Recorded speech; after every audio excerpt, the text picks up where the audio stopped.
নরসিংদীর পলাশে দশম শ্রেণীর এক স্কুল ছাত্রীকে ধর্ষণের ঘটনায় প্রধান আসামি মিশাত শেখকে গ্রেপ্তার করেছে পুলিশ। ১৪ মে রাতে পলাশ থানার পূর্ব পলাশ দড়ি হাওলাপাড়া এলাকায় ঘটনা ঘটে। স্থানীয় সূত্রে জানা যায়, ভুক্তভোগী স্কুল ছাত্রী দোকান থেকে ফেরার পথে তাকে জোরপূর্বক তুলে নিয়ে যায় প্রতিবেশী মিশাত শেখ ও তার সহযোগী মারুফ। পরে একটি পরিত্যক্ত ঘরে নিয়ে অভিযুক্ত মিশাত শেখ তাকে ধর্ষণ করে।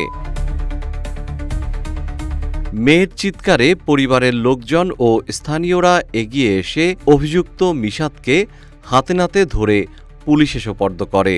এই ঘটনায় ভুক্তভোগীর মা বাদী হয়ে পলাশ থানায় একটি মামলা দায়ের করেছেন। ১৫ মে পুলিশ গ্রেপ্তারকৃত ১ নম্বর আসামি মিশাত শেখকে আদালতে প্রেরণ করেছে। মামলার অন্য আসামিদের আইনের আওতায় আনতে তদন্ত চলছে বলে জানিয়েছে পুলিশ।